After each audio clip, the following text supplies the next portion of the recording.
Set up করেন, বিনিয়োগ করা শুরু করেন, মানুষকে এমপ্লয় করা শুরু করেন এবং দিন তারিখ দেয়া আছে 7 দিনের মধ্যে করতে হবে, 15 দিনের মধ্যে করতে হবে, 45 দিনের মধ্যে করতে হবে।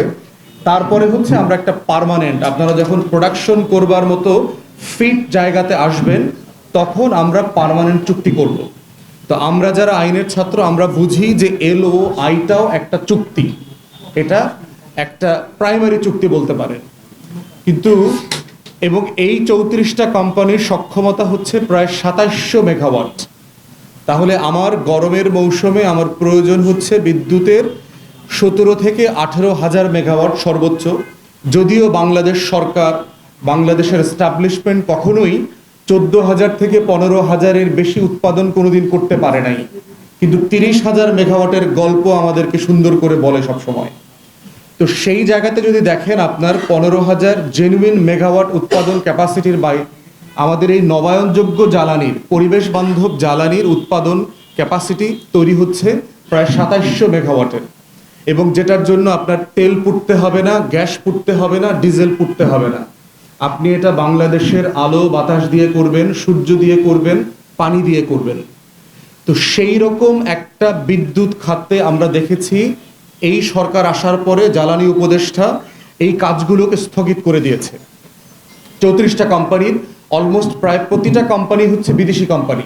এখানে চীনা কোম্পানি আছে, দক্ষিণ কোরিয়ার কোম্পানি আছে, মালয়েশিয়ার আছে, সিঙ্গাপুরের আছে, এডিবির আছে, এবং বাংলাদেশের গত আমলের আওয়ামী লীগের কিছু নেতাকর্মীরও কিছু কোম্পানি আছে, সেটা 4-5টা।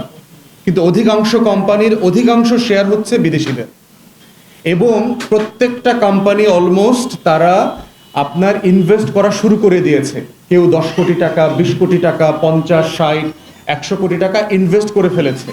সে এখানকার প্রযুক্তি সেট করবার জন্য সে এখানে জমি কিনেছে, প্রযুক্তি সেট আপ করা শুরু করেছে, কর্মকর্তা কর্মচারী ইঞ্জিনিয়ারদেরকে চাকুরি দিয়ে ফেলেছে। পুরো প্রসেস কিন্তু এখন চলমান। সেই রকম একটা চলমান পরিবেশ বান্ধব প্রকল্প গত কয়েক মাস আগে আমরা দেখলাম গণ অভ্যুত্থান পরবর্তী সরকার, পার্টিকুলারলি জ্বালানি উপদেষ্টা সবার কাজকে সাসপেন্ড করে দিল, স্থগিত করে দিল, কোনো কারণ ছাড়া, কোনো কারণ বলা হয়নি। তো এখন এবং অফিসিয়াল চিঠিও দেওয়া হয়নি যে আপনাদের কাজকে আমরা স্থগিত করছি, কেন করছি, কিসের ভিত্তিতে করছি, কি ভুল ত্রুটি হয়েছে, তার কিছুই বলা হয়নি। তো সেই প্রেক্ষিতে হচ্ছে যে আমরা বোধ করছি যে বাংলাদেশে বিদেশি বিনিয়োগ এবং বাংলাদেশের মর্যাদা ধরে রাখবার প্রশ্নে এই বিষয়টা জাতির কাছে আমাদের কথা বলা দরকার এবং আপনাদের অ্যাটেনশনে আনা দরকার। আমরা বোধ করছি যে এই সিদ্ধান্তটা ভুল সিদ্ধান্ত অনেকগুলো কারণে। কারণ এখানে বিদেশের বিভিন্ন দেশ জড়িয়ে গেছে এই চুক্তির সাথে। বাংলাদেশের প্রত্যেকটা অ্যাম্বাসি যাদের এখানে বিনিয়োগ আছে তারা তাদের স্বার্থ রক্ষা করবার জন্য চেষ্টা করবে। অতএব বাংলাদেশ সরকার কখনো এই দায় থেকে মুক্তি পাবে না। তারা যে পরিমাণ টাকা ইনভেস্ট করেছে, এখানে টাকা খরচ করে ফেলেছে, এই টাকা বাংলাদেশকে অবশ্যই করের টাকা থেকে, ট্যাক্স পেয়ারদের টাকা থেকে দিতেই হবে। কোনো উপায় নাই এখান থেকে। ইদার বাংলাদেশি আদালতে মামলা করে তারা টাকা নেবে, তা না হলে সিঙ্গাপুর থেকে শুরু করে পশ্চিমা দেশগুলোতে অথবা যার যার দেশের বিনিয়োগ সেখানে বাংলাদেশের বিপক্ষে মামলা করে তারা এই টাকাটা আদায় করবে। এটার মাধ্যমে যেটা হচ্ছে, যারা বাংলাদেশে বিদেশি বিনিয়োগ করতে চান তারা বাংলাদেশে বিনিয়োগ করবার ব্যাপারে অনুৎসাহিত হবেন। তারা বোধ করছেন যে বাংলাদেশ বিনিয়োগের জন্য একটা ভালো দেশ না, ভালো পরিবেশ এখানে নাই। দ্বিতীয়ত হচ্ছে যে আপনি ক্ষতিপূরণ থেকে বাঁচতে পারছেন না, ক্ষতিপূরণ প্লাস জরিমানা দুটো আপনাকে দিতে হবে। তৃতীয়ত হচ্ছে যে বাংলাদেশের বিপক্ষে যখন পৃথিবীতে বিভিন্ন মামলা হবে সেই মামলার খরচ কিন্তু ট্যাক্স পেয়ারদের টাকায় বাংলাদেশকে চালাতে হবে। এটা শুধুমাত্র আপনার আমার কূটনৈতিক সম্পর্ককে হালকা করবে না, আমাদের রাজস্ব থেকে, আমাদের পররাষ্ট্র মন্ত্রণালয়ের মাধ্যমে আমাদের মামলাতে প্রতিনিধিত্ব করতে হবে। রিসেন্টলি আপনারা দেখেছেন যে বাংলাদেশ ব্যাংকের গভর্নর এবং অর্থমন্ত্রীর বিরুদ্ধে আমেরিকাতে মামলা হয়েছে। তারা আমেরিকাতে একটা মিটিংয়ে গেছে, আপনার দাতা সংস্থাদের সাথে একটা মিটিং ছিল, সেখানে একটা আমেরিকা বেসড বিদ্যুৎ কোম্পানি তাদের বিরুদ্ধে প্রায় $31 মিলিয়ন জরিমানা এবং ক্ষতিপূরণের দাবি তুলে মামলা করেছে, তাদের গ্রেফতারি পরোয়ানা জারি হয়েছে। বাংলাদেশ সরকারকে সেখানে কোর্টে গিয়ে ডিফেন্ড করতে হয়েছে যে তাদেরকে যেন গ্রেফতার করা না হয়। যেহেতু তারা মন্ত্রী স্ট্যাটাসে আছেন, তারা প্রিভিলেজ আছে রাষ্ট্রের, তাদেরকে গ্রেফতার করা হয়নি।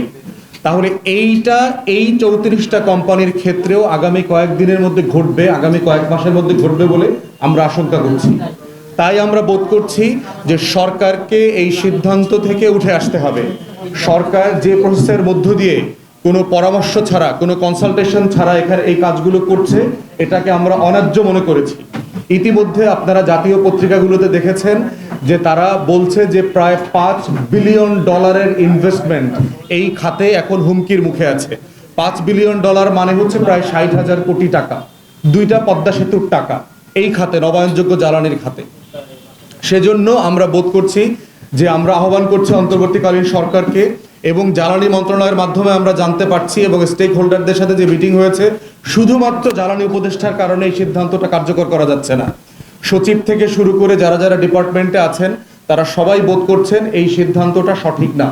তো আমরা জ্বালানি উপদেষ্টা মহোদয়কে আহ্বান করছি যে দয়া করে রাষ্ট্রের স্বার্থে গোয়াট্টুপি থেকে বের হয়ে আসেন। এটা আপনার ব্যক্তিগত ইচ্ছা অনিচ্ছার বিষয় না, আপনার রাগ অনুরাগের বিষয় না, এটা বাংলাদেশ রাষ্ট্রের সাথে জড়িত একটা বিষয়, বাংলাদেশের স্বার্থের সাথে জড়িত বিষয়, জনগণের স্বার্থের সাথে জড়িত।